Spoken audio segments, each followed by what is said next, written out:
ஒவ்வொரு படிக்கும் ஒரு தத்துவம் இருக்குது. இந்த ஓரறிவு இருக்குல்ல, புல் பூண்டு அவையத்தான் நம்ம முதல் படியில் வரிசைப்படுத்துவோம். ரெண்டாவது படி இரண்டறிவு, நத்தை போன்றவை. மூன்றாம் படி மூன்றறிவு, எறும்பு போன்றவை.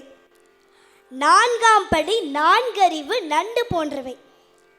ஐந்தாம் படி ஐந்தறிவு, பறவை போன்றவை. ஆறாம் படி ஆறறிவு, நம்மை போன்ற மனிதர்கள்.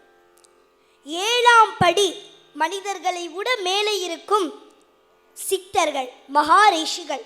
எட்டாவது படி தேவர்கள், வானவர்கள்.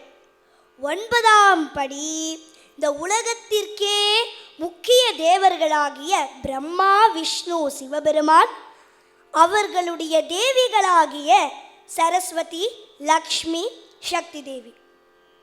இவர்களை தான் ஒன்பதாவது படியில் வரிசைப்படுத்துகிறோம்.